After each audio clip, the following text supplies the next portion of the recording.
ወንድሟን ከቤት ውጣ ማለቴ በጣም አናዷታል። ወንድሟ ለመሆኑን ብታውቅ ኖሮ እንደዚህ አትሆንም ነበር። ምንድነው ያልሽው? ይለን ወንድሟ አይደለም እያልሽኝ ነው? አዎ።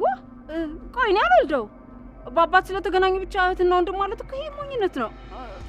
ወንድሟ ለመሆን ደግሞ ከኔ መወለድ አለበት የግድ አይደለ? ኦሆ አንቺ በጣም ትቀልጃለሽ እናቴ። ቀላል ወንድሟ ነው? በደንብ ነው እንጂ ወንድሟ ነው። ዞሮ ዞሮ በአባት ከተገናኙ ወንድሟ ነው። አንቺ ስለጠላሽ ወንድሟ አይሆንም ማለት አይደለም። ባክረፍ እንዴ አትበል። ወንድሟ መሆኑ በራሱ በጣም ያናደኛል። ማለት በማን ነው ታስደብድብሽ? በዛ ዱርዬ ነው ፎቶ ላይ ባለው ልጅ ማለቴ የሆነ ጊዜ ሰርቆ ስደበድበው የነበረው ልጅ። የት አግኝቶሽ ነው? ወጥተሽ ነበር እንዴ ዛሬ ከቤት? የምን መውጣት? እቤት ድረስ ይዛ መጣ። ምን ማሰደብ ብቻ ልታስደበድበኝ ነበር እኮ። እሱ እዚህ ቤት መጥቶ? አዎ እዚህ ቤት መጥቶ ነበር። እርግጠኛ ነሽ ሊዛዬ? ይሄ ነገር ተሳስተሽ እንዳይሆን። አዎ እርግጠኛ ነኝ። እርግጠኛ ባልሆን ነግረህ ነበር። እኔ ከዚህ በኋላ ምንም ነገር ማስተናገድ አልችልም። አፍ አውጥታ ልትናገረኝ ይቅርና ብቻ ምንም ነገር አልፈልግም። ንገራት። በጣም ነው ያዘንኩት፣ ደብሮኛል። እሺ ተረጋጊ ሊዛዬ እባክሽ። በቃ ተናግሬያለሁ። ከዚህ በኋላ ምንም የምናገረው ነገር የለኝም። እዚህ ድረስ የመጣሁት አንተን አክብሬ ነው። እንደዚህ እየሆንኩ እያየ ዝም የምትል ከሆነ ግን ሁሉም ነገር እርግፍ አድርጌ ትቼው መመለስ አይከብደኝም። እሺ ልክ ነሽ፣ አውቃለሁ። አይከብድሽም። ግን በቃ ተረጋጊ። እኔ እነግራታለሁ። እኔም ብለሽ እስከመጣሽ ድረስ እጠብቅሻለሁ። እሺ ከዚህ በኋላ የሚፈጠረውን ነገር እናያለን። እንግዲህ ሄለን ሳታስበው ኤልሹ የቤሉል እህት እንዳልሆነች ለቴዲ ነገረችው። ቴዲ በንግግሯ ደንግጦ ምን ማለት ነው እህቱ አይደለችም ስትይ ቢላትም እሷ ግን ነገሩን ለማለባበስ ሞክራለች። እህቱ እንዳልሆነች ወይም ደግሞ ወንድሟ እንዳልሆነ ብታውቅ ኖሮ እንደዚህ አትቆረቆርለትም ስትል ቴዲ በጣም ደንግጧል። ምክንያቱም እህቱ ካልሆነች የኔ ልጅ ናት ብሎ ስለሚያስብ ነው።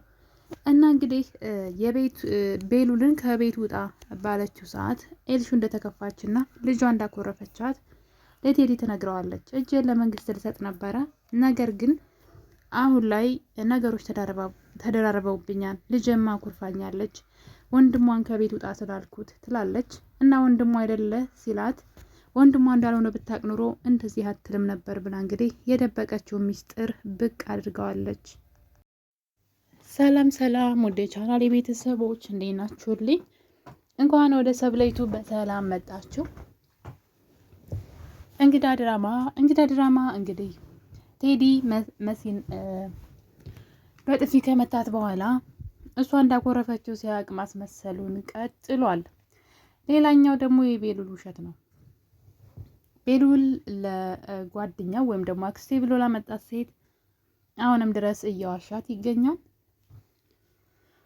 ከኑኑ ጋር ፍቅረኛ እንደሆኑ እንግዲህ ለምን መናገር እንዳልፈለገ አላውቅም። ልጅቷ ጓደኛው ናት አይደለ? ስለዚህ ስለሱ ህይወት ታሪክ ብታውቅ በሱ ህይወት ላይ የሚያመጣው ነገር የለምና ለምን ኑኑ ፍቅረኛው እንደሆነች ማውራት እንዳልፈለገ ባላውቅም ልጅቷ ነገሩ ስላላማራት በተደጋጋሚ ብትጠይቀውም በመካከላቸው ምንም እንደሌለ እየተናገረ ይገኛል ቤሉል ማለት ነው። ይሄ ነገር በኋላ ዋጋ እንዳያስከፍለው፣ ምክንያቱም ልጅቷ እሱን ትወደዋለች። ስለዚህ በህይወቱ ሴት እንደሌለ ካወቀች እሱን መጠጋትና ከሱ ጋራ መሆን ትፈልጋለች። ስለዚህ ይሄ ነገር ደግሞ ከኑኑ ጋር ያላቸው የፍቅር ህይወት እንዲበላሽ ነው የሚያደርገው።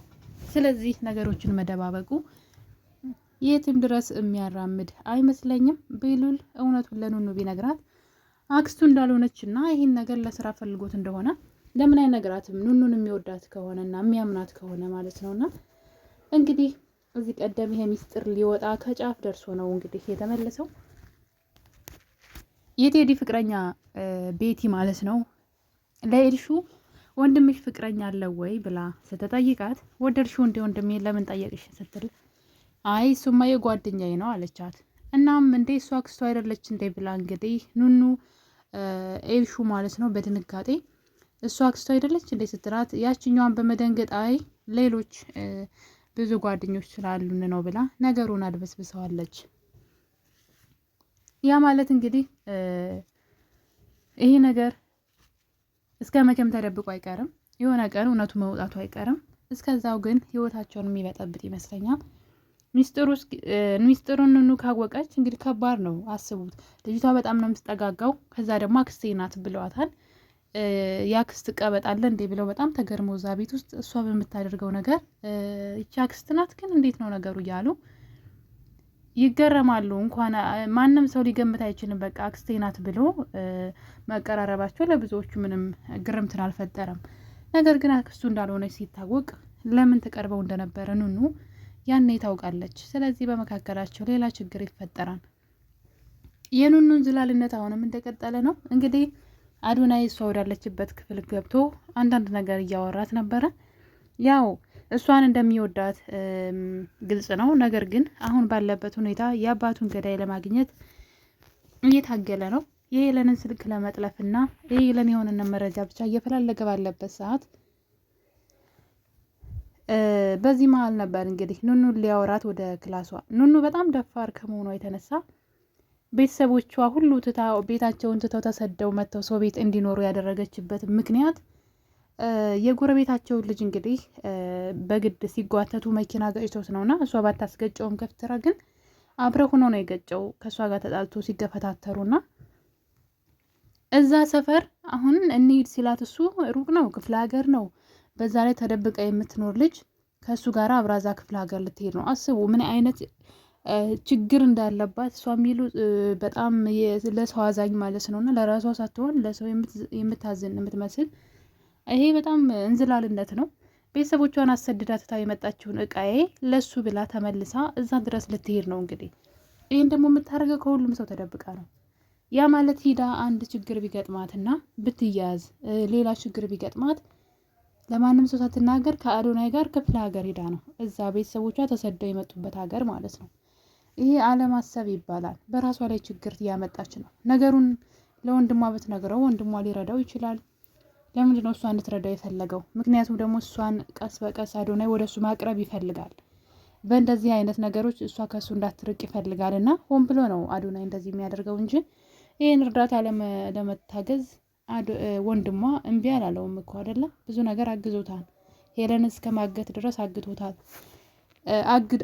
አግዞታል እና እሱ ግን አሁን ኑኑ መጠቀም ነው የሚፈልገው። በኑኑና በቤሉል መካከል እንዲጣሉ በድብቅ የሆነ ነገር ከሱ ጋር እያደረገች ከዛ ቤሉል ሲያይ ሲጣሉ በመካከላቸው መግባት ይፈልጋል። ብቻ ሁለቱን ማራራቅ ይፈልጋል።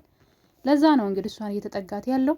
እሷ ደግሞ የትላንትናውን ረስታ ዛሬ ላይ የእሱ ሚስጥረኛ ሆና የድፍረቷ ድፍረት የእህቷ ክላስ ሲገባ እዚህ መሆን ችግር አለ ወይ ሲላት ሰው ካየ ብቻ ነው ችግሩ እንጂ ምንም ችግር የለውም አለችው። አያችሁ ሰው ካየ ችግር አለው አለች፣ ግን ችግር የለውም እሱ ሲያስቸግራትና ለእኔ ካልሆንሽ ብሎ ቤሉልን እስከማገት የደረሰ ሰው ነው። እንዴት ትረሳለች ይሄንን? እና እንግዲህ እሱ ሲገርም ደግሞ ከእሱ ጋር ቁጭ ብላ በሩን ቆለፈች። አስቡ እንግዲህ ምንም የሚሉት ይሄ አስተሳሰብ እንደሆነ እኔ ያላቅላትም ምን አይነት እንዝላለን ጅል እንደሆነች። በሩን ቆልፋ ከሱ ጋር እህቷ መኝታ ቤት ውስጥ ማውራት ትጀምራለች። እንግዲህ ሰው እንደሚመጣ ታውቃለች። በር የቆለፈችው ሰው ይመጣም ብላ ነው አይደለ? ታዲያ እሺ በር ከቆለፈች ሰዎች ምን ልትባል ነው? ከወንድ ጋር አንድ ክላስ ውስጥ በር ዘግታ ማለት ነውና እንግዲህ ቤሉ ሲመጣ በሩ ዝግ ነበረ። በጣም ተናደዋን እንዴት ተዘጋላችሁ ቢልም እሷ ግን ለማስረዳት እንግዲህ ምንም ጊዜ አላገኘችም። ቤሉል አዶናይ እንደብድቦታል። አሁን እንግዲህ በመካከላቸው ደግሞ ሌላ ጸብ ተነሳ ማለት ነው። ይህ ሁሉ የእሷ እንዝላልነት ነው። ማውራት ከፈለገ በረንዳ ላይ እንሄድ፣ ወደዛ ሌላ ቦታ እንሆን አትልም። እንዴት እዛ መኝታ ቤት ውስጥ በር ዘግታ ከሱ ጋር ትንሾካሾካለች? ስለዚህ በራሷ ጊዜ ችግር እየፈጠረች ትገኛለች። ወንድማማቾቹንም ደግሞ እያደባደበች ነው። እና እንግዲህ ሁለቱ ሲደባደቡ ለዛ መታ ነበረ የቤሉል ጓደኛ ማለት ነው። እና በዚህ መሀል እንግዲህ በጣም ጎበዝ ናት። በነገራችን ላይ ሳ ልጅ ጉልበቷ ራሱ ጉልበት አይደለም። እንግዲህ እንዴት እንዳገላገለቻቸው አይታቸዋል። እና በዚህ መሀል እንግዲህ አዶናይ ፍቅረኛ ብርቅህ ነው እንዴ? እስከ ዘላለሙ ከሰው ጋር ታውሪ ልትላት ነው እንዴ? እያለ ይጣላሉ ከቤሉልና አዶናይ ማለት ነው። በዚህ መሀል እንግዲህ ትደነግጥና ሁለቱን አስወጥታ የምን ፍቅረኛ ነው ከኑኑ ጋር ምንድነው የጀመርከው ብላ እንግዲህ ስታፋጥጠው እሱ ግን ዋሻት። ምንም ነገር የለንም፣ ነገር ግን በቃ አዶናይ ረሳው ምናምን እያለ ያስቸገራት ስለሆነ የውሸት ፍቅረኛሞች እያስመሰልን ነው ብሎ እሷም ግን ለክብርህም ለስምህም ጥሩ አይደለም ብላ ስትናገረው እያየን ነውና ማለት በቃ በመካከላችሁ የሆነ ነገር አለ ብላ እንዴት እንደ ጮኸች አይታችኋል። ምክንያቱም ምን ያክል እሷ ትፈልገው እንደሆነ እሱን አስቡ። እና እንግዲህ እሱ ምንም የለንም በመካከላችን ብለዋል ማለት ነው። ኑኑ ግን የሰራችው ስራ በጣም ነው የሚያስጠላው። ሌላው እንግዲህ ኤልሹ ናት። ኤልሹ በጣም እያሳዘነችን መታለች። ከነ ክፋቷ ቢሆንም ግን አሁን ላይ በጣም ብቸኛና እየተከፋች ልጅ ሆናለች። ምክንያቱም ከሁሉም ሰው ጋር ነው የምትጣላው፣ ከሁሉም ሰው ጋር አትስማማም። በፊት በገንዘቧ ገንዘብ ስላላት ሁሉን ነገር እሷ ማድረግ መግዛት ምቹ ይመስላት ነበረ። ሰዎችን በገንዘብ በቃ ምንም ነገር በገንዘብ መግዛት ትምህርቷን ትታ ብዙ ነገር ታደርግ ነበር። እና እንግዲህ ያኔ አንዲት ጓደኛ ነበረቻቸው የታዱ ማለት ነው። የእሷም የመሲም ጓደኛ ነች።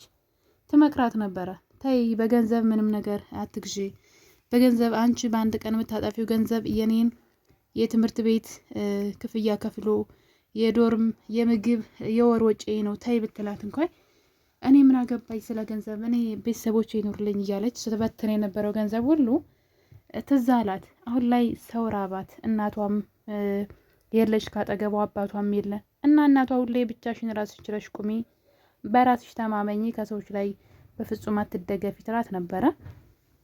አንቺና አባት እያላችሁልኝ ምን ሆናለሁ ስትልም በፍጹም ሰዎችን አትመኝ፣ ራስሽን ችለሽ ለመቆም ሞክሪ፣ ለአንቺ ነው እዚህ ጣጣ ውስጥ ሁሉ የገባሁት፣ ስለዚህ ትምህርትሽን በደንብ ተማሪ የምትላት ንግግር ሁሉ አሁን ላይ ትዝ እያለ እየቆጫት ይገኛል። እና በጣም ነበር የምታሳዝነው። ምክንያቱም ደግሞ ቤሉልም ወንድሙ አይደለም፣ እናትየዋም መብራት የለችም፣ አባትየውም በህይወት የለም። እንግዲህ ቤሉል ደግሞ ወንድሟ አለመሆኑን ስታውቅ ይች ልጅ ምን ልትሆን እንደምችል መገመት አያቅትም። ሌላው ቴዲ ነው። ቴዲ እንግዲህ ከሄለን መሰረቅ ጀምሯል። ሄለን በጣም ብዙ ገንዘብ የምታወጣላት አንዲት ልጅ ነበረች። እሷን ሰርቆ ወስዶ ሽጧታል። በዛም የተነሳ ሄለን እያበደች ነው። ማን ይሄን አደረገ ብላ ስጠይቀው ምናልባት ቤሉል ሊሆን እንዴ ስትለው ምናልባት እሱ ይሆናል እያለ እንግዲህ እየዋሸ እየቀጠፈ ይገኛል ማለት ነው። ነገር ግን እሱ ነው ልጅቷን የወሰዳት። እዛ ያሉ ልጆች ደግሞ ይህን ነገር እንዳያወሩ አስፈራርቷቸዋል። ወዮላችሁ ብታወሩ ተብለዋል። ለዛም እንግዲህ ማናቸውም ትንፍሽ እያሉ አይደለም። ለዛም ልጆችን ብጠይቃቸው በጣም ስለፈሩ ሊናገሩ አልፈለጉም። ቴዲ ግን ቤሉል ይሆናል ብሎ እንግዲህ ነገሩን ወደ ቤሉል እያደረገው ነው። በጣም ነው የሚያስጠላው። ነገር ግን እዚህ ጋር በጣም አንድ አስደንጋጭ ነገር እንግዲህ ልጄ ተጣልታኛለች እያወራችኝ አይደለም ስትለው ለቴዲ ወንድሟን ከቤት ውጣ ስላልኩት ተናዳለች ትለዋለች። እና እንግዲህ በዚህ መሀል ወንድሟ አይደል አትፍረጅባት ሲላት ወንድሟ እንዳልሆነ ብታቅ ኑሮ ምን ባለች ነበር ብላ እንግዲህ ሚስጥር ልታወጣ ነበረ። ቴዲን በንግግሯ በጣም ደንግጧል። ውድ ቤተሰቦቼ እንግዳ ድራማ የዛሬው ክፍል እንግዲህ ይመስል ነበረ። በክፍል 93 እስከምንገናኝ ድረስ የዛሬን አበቃን። ቸር ቆዩልኝ።